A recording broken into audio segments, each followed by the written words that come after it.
sad news for Panthers Nation out there. Tre Boston has been released by the Carolina Panthers. In addition to Tre Boston, though, he actually wasn't the only one that was released today by the Carolina Panthers. The Panthers also released defensive end Stephen Weatherly and punter Michael Palardy on today, which improved the team's cap space to $28.473 million, which, believe it or not, we have the most cap space in the league. This week alone, we just cleared $19.9 million in cap space by getting rid of those three players I mentioned and Kawan Shore. And this was written by David Newton, who was an ESPN staff writer. So, Amara, since this is my team, let me start off with this one. First of all, I just want to wish Tre Boston the best of luck and everybody that was released by the Carolina Panthers today.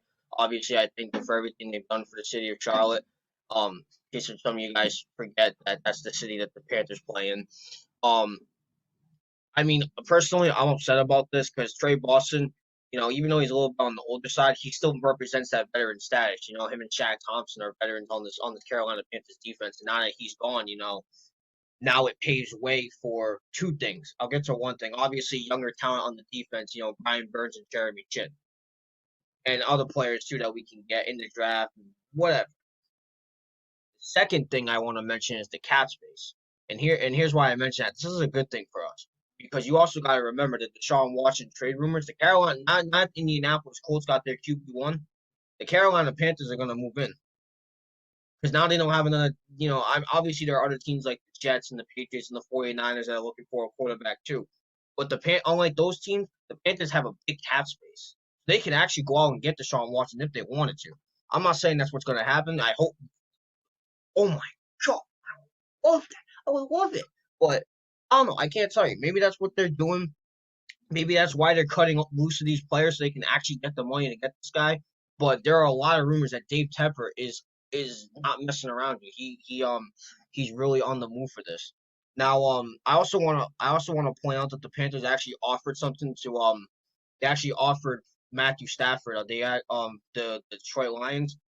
They offered a number 8 pick, a 5th round pick, and Teddy Bridgewater for Matt Stafford, which ultimately never happened. They ended up them and the Rams ended up traded. So I feel like some of that cap space was trying to go to that, but ultimately it never happened. But it's still good. You still got enough cap space to go out and get an elite player, Deshaun Watson, if the Texans actually end up letting him go, which they just should.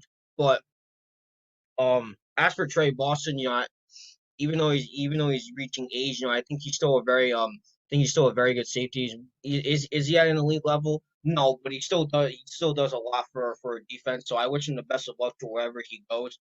Same thing with the Carolina Panthers. Start making moves this offseason. I'm excited to see this team play this season. Yeah, I mean, first of all, best of luck to Tre Boston, Stephen Weatherly, former Minnesota Viking, and Matt Palardy, right, the punter? Yes.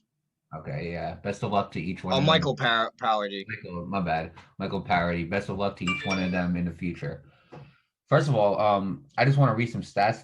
Tre Boston had one of his best. He had a pretty good season. He had a pretty good season. 95 tackles. He had a sack and an interception and a forced fumble.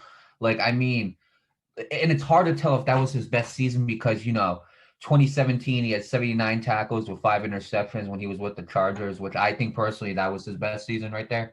But I mean, Tre Boston was playing at a decent level. You know what I'm saying? Now the problem was, the Panthers defense wasn't the best defense last year. They had some very good players, but paper wise, stat wise, they weren't the best team defense. So I understand them freeing cap space. Now I know, Nate, I know you're very optimistic about Deshaun Watson, but let me tell you something. I don't think Deshaun Watson's leaving. I don't. At first, originally, I thought it was going on. But then, when the Texans said, look, we're not getting rid of Deshaun Watson, I was like, yeah, it might not happen. You know what I'm saying? I just don't think it'll happen, unless they end up throwing a curveball or psych, Deshaun Watson, you're going here. Unless they do that, I can't really see him leaving that team this year, which is unfortunate for him, but I can't see it going on. And we talked about the clean rebuild that the Texans are making. Well, if they keep Deshaun Watson, let me tell you something, they're screwing that up big time. Now, here's what I think we'll go on, okay? Them releasing Tre Boston, and I believe they have how much increase in the salary cap? They increased this week alone $19.9 million in salary cap space. Okay, so when we really think about it, Nate, okay, there's still one guy out there. Okay, and it's a fellow Texan, but I don't think it's Deshaun Watson, man. I think they're going after JJ. AJ Watt. I think that might be a target right there that they're trying to go I after would like that too. because here's the thing though, okay? The reason why I don't think they're going after Deshaun Watson, and it all goes back to the Colts, okay? I don't think the Colts when they took Carson Wentz, right? I don't think it was like to the fact that like Carson Wentz is the better quarterback. I don't think they were thinking that. What I think that the Colts were considering was Deshaun Watson's not leaving the Texans. Despite how bad he wants out of there, they won't let him go. So with that being said, let's pass up on that, okay? Because most likely we're not going to get him, and let's get Carson Wentz while he's still in the market. That's what I think they're doing, okay? That's what I think the Indianapolis Colts are doing. As for the Carolina Panthers, going back to it, you free about 19.9 million. Well, let's just call it 20 million, okay, Nate? You free up $20 million in salary cap. You get JJ Watt, who's pushing the age, but he's still decent. You know, he's going through a few injuries. I think the Panthers are going to attempt to get him for like a 1 year contract for 25 million. That's what I think is going to happen. That's why I think I'm not saying he's going to join, but that's what I think they're going to attempt. You know what I'm saying? Because the Panthers know deep down inside that they don't need a rebuild. You know what I'm saying? They got a lot of good young guys. You know, they got Jeremy Chin, they have Derek Brown, they have Brian Burns. They have a lot of good guys. Nate. That's not what Dante Jackson. That's not what they're missing. What they're missing is that true veteran to help them. You know what I'm saying? And JJ Watt could be that true veteran. So that's what I think that the Panthers are really doing. I think they're trying to make an attempt to go after JJ Watt. Now, let's suppose that the Panthers make an attempt and they're like, no, JJ Watt decides like to decline. I'm not signing with them, or he signs with like some other team. Okay. There are still a lot of free agents right now in the NFL who the Carolina Panthers can get.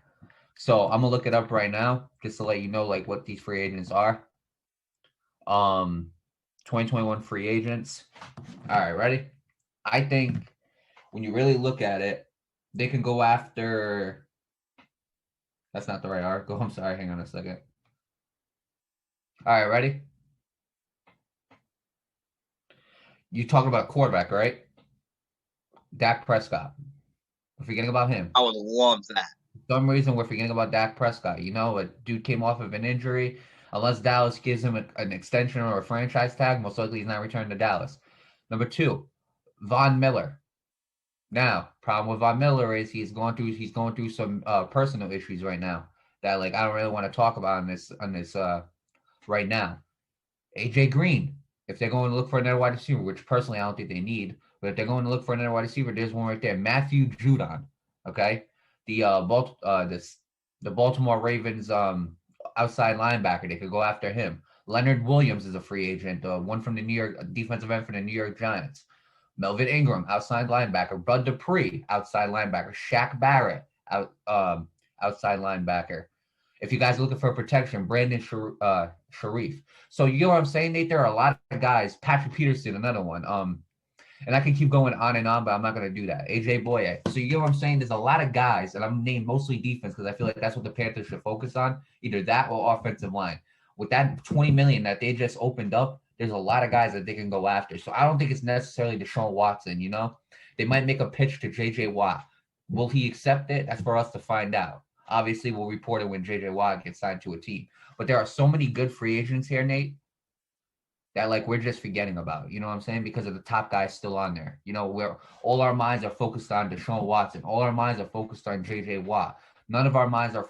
It seems like our minds are forgetting about Dak Prescott, Von Miller, Matthew Judon, Leonard Williams, Melvin Ingram, Bud Dupree. We're forgetting about all these great free agents out right now that the Panthers could absolutely pursue. Personally, it depends what type of quarterback you get. Obviously, I would like them to use this cap space that they just freed up to get a QB, right? If that's what they're gonna do, if they're gonna pass up on Teddy, you use that money to get a QB. Here's what I'm doing though. I'm not trading Teddy. I'm not doing that. If you're gonna get a new QB, get a free agent and release Teddy. You know what I'm saying? So here's what I think is gonna happen. I think you're gonna see the Panthers wait a little bit before they start using that salary cap. They might sign this guy for like 1 year, $1 million, right? Wait a little bit, and then wait till you see these guys start announcing that like, you know, this man's been released, you know, and then watch the Panthers start making moves. That's what I truly think that the Panthers should do. And hey, if if they make the right business moves, they could have a very successful offseason. So with that being said, this whole thing was on Tre Boston. So let me get back to him, all right? Because I don't want to like completely take the attention off Tre Boston. Tre Boston had a very good 2 seasons with the Carolina Panthers. He's had a very good career. Tre Boston can absolutely go to a great team. The Vikings might pick him up.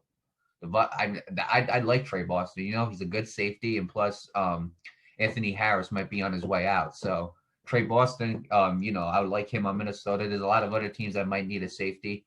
So, I mean, with that being said, I just wish Tre Boston the best of luck in whatever future team he plays for, especially the other two guys, Stephen Weatherly and Michael Palardy. And with that being said, good luck to the Carolina Panthers in using that money successfully to find and get a great player.